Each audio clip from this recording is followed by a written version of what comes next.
guys, welcome back to my channel. This is KuKy. Today I'm going to show you how I spent $250 on my rental apartment's bedroom to transform it into my own bedroom that has my style and that I enjoy being in. I hope you aren't new to my channel. If you are, I've already posted a bunch of videos on different rooms of my apartment, such as the bathroom and the living room as well as the hallway. So in case you've missed that, I'm going to post the links below so that you can look them up in case you're interested. But without further ado, let me just get started with today's video on my bedroom, and let me show you what the bedroom looked like when I just moved in. Let's start off things with the floor plan. We are entering through the main door, and the bedroom area is the first room that you'll be walking into, right here. It did have a tiny bed, but no mattress, and the bed was about to fall apart. Same goes for the little night table and the wardrobe, which looked absolutely disgusting when opening it up. And there was this weird picnic table with two unmatching chairs that were very strange to look at. Just in case you missed it, have a look at the curtains.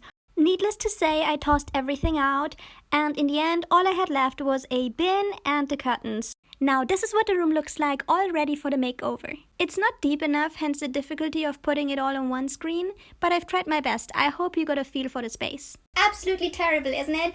I can't believe how someone lived here for so long without making any changes to it. It was really terrible when I moved in, and I couldn't imagine living here without making huge changes to the space. But as I said earlier, since this is a rental apartment, I was on a tight budget, so I decided to spend $250 to make a few changes to the bedroom. Let me show you how I made that happen. The first thing I got secondhand for 15 bucks was a huge bookshelf. I had to go and pick it up myself because I really only have two hands. There was no way I could make a video of me picking it up. I found it on a website. I went to that person, took the bookshelf apart and brought it to my apartment, which was the biggest challenge because my apartment, as you might remember, is on 6th floor. This meant that I had to carry everything upstairs without an elevator because we don't have an elevator. So that was actually the biggest challenge of the whole project because it just took so much time and so many trips up and down the stairs. But I managed. And then it meant sanding down the bookshelf and putting on a few coats of paint. But let me show you how I did that. Here you can see a picture of everything on 6th floor right at my doorstep. I had it partially disassembled in order for it to fit in a small car. The first thing I had to do was to sand everything down. Once it was all sanded down with some sandpaper, the next thing I did was to clean it. You have to be very thorough when doing this, otherwise the paint won't stick to the surface. Finally, it's time to open up the paint. Make sure to get environmentally friendly paint that enables you to live in the room right away without having to wait for months, which I think is very helpful. Depending on which kind of paint you end up choosing, you might have to do 2 or even 3 coats of paint. In my case, I used 2 coats of paint and always waited about an hour or 2 before putting on the next coat. How many layers of paint you will need depends on the paint itself, but also on the material that you're painting it on, as well as the color of the material. If you're painting on an already white bookshelf, you might need less paint as compared to this rather dark bookshelf that I'm trying to color. As you can see, my strategy was to disassemble it completely, then put on coats of paint from both sides so that both the front as well as the bottom parts were nicely colored in white. And once I had all of that settled, I started assembling the bookshelf. If you disassemble something, especially if it's secondhand and you might not have the instructions for it, make sure that you have a picture of what the bookshelf looked like at the very beginning. Otherwise, you might have a very hard time with the assembly in the future. Trust me, I know what I'm talking about.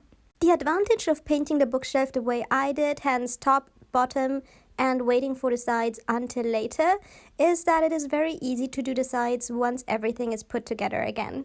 Otherwise, you will spend a lot of time and paint having it on the floor and trying to get all the corners, and at the end of the day, you will have to do the corners once again once everything is put together, because I'm sure that you will miss some of them. Once I had everything put together again, it was time to get on a second coat of paint, as well as covering all the sides that I hadn't painted in the first run. I enjoyed this project a lot, and now have a look at what the shelf looked like in the end. Here's a picture from the front, and here you have a picture of a side view. Doesn't it look like new? Now let's go on to the curtains. The curtains are very exciting for me because to me they are just to look nice. I don't use curtains that much. Whenever I'm asleep, the sunlight doesn't bother me at all, so the curtains just have to look nice to me and I'm happy. For that reason, my curtains aren't blockout curtains, but they look much better than the previous curtains if you remember what they looked like. Maybe better not to remember, right? Anyway, they looked absolutely appalling. As you can see, even the curtain rod was just, I don't know what they were even thinking. Terrible, right? So for that reason, let me show you what I did to my new curtains as well as to the curtain rod. As you might remember from my living room apartment makeover, I painted the curtain rods in gold because the golden color that I wanted to have doesn't exist. And I figured out the cheapest way of making it the way I wanted is to spray paint the curtain rods myself, and it was a lot of fun. When you spray paint whatever you're working on, just make sure to do it on the balcony or outside and use something that you can put underneath so that your whole balcony won't be golden. I'm a huge fan of spray painting things in general. If you're following my channel, you will have noticed that I do these projects quite often. Now it's the time to say goodbye to the curtains. Isn't that just so exciting? With the curtains out of the way, it is now time to mount the curtain rod. I'm using my drill once again, the reason being that I believe my curtain rods are going to stay there for a very long time. Even once I've moved out, I'm going to leave these curtain rods behind, and I'm sure that the landlord will be very happy about the upgrade. If your landlord is against you drilling holes into the walls because it is a rental apartment, I can completely understand. In that case, there are many other options to mount a curtain rod to the wall, but I encourage you to make sure that whatever curtain you choose isn't the heaviest one, just so that your curtain rod can stay up there a bit longer. I chose white curtains that are stitched together at the top, and this is the effect that it has. I'm quite happy with it, and as I said, in my case they're merely decorative because I would never take them down. Don't forget to say hi to the two little turtles. Now, the next and most important thing in my living room is the ceiling light. You might remember from my pictures, it only had a light bulb. Very sad, and obviously it wasn't enough light. This is it. This is all I had as a ceiling lamp for my bedroom. I got a second-hand ceiling light. It was mounted at some other place for a few months. I got other things from that family and they were like, oh my god, this ceiling lamp is ours, but we have no idea how they actually mounted it to the ceiling, so if you can take it off, it's yours. So that worked out great for me. I had to spend no money on my ceiling lamp and it looks like new. Whenever you work on electricity-related projects, make sure to turn off the main circuit first so that you are good and safe. Also beware, especially in old buildings like mine, there might be all sorts of things that fall out onto your face and into your eyes when you're trying to take off the ceiling lamp. Then make sure to connect the new ceiling lamp to both strands. There's a negative and a positive pole. Make sure to get those right. Some newer apartments also have a neutral strand to connect to. In my case, I only have two. I always find it very helpful to have a look at the instructions manual, so there's nothing to be scared about and you should perfectly be capable of mounting a standard ceiling lamp to the ceiling. Doesn't it look good? Obviously, the most important thing in a bedroom is the bed. My bed, I got completely new. It was delivered to my apartment. And the reason why I got this new is because this bed that I wanted to have didn't exist secondhand. So I decided to get it new. It was a steal. It wasn't that expensive. Same for the mattress because I didn't want to have a secondhand mattress. I just wanted to have a very soft and nice mattress that I like.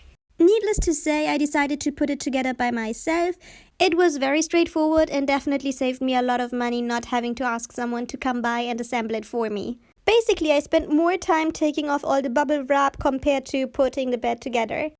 I was considering getting a wooden bed frame first, but this material looked much nicer and fit much better into the overall design that I wanted to have for my place. Hence, I went for this bed frame instead. Also, in case that you're getting this second hand, this material is much lighter than a wooden bed, so it always makes sense to consider where you have to carry it to and how difficult it would be to get it up the stairs. Once all the screws sit tightly in place, you're ready to look at your masterpiece. Doesn't it look good? Now the next thing to do is to get the mattress on top of the bed, and that might sound much easier than it is, especially as in my case the mattress is very soft and much heavier than the bed frame, so it wasn't the easiest task to get it onto the bed.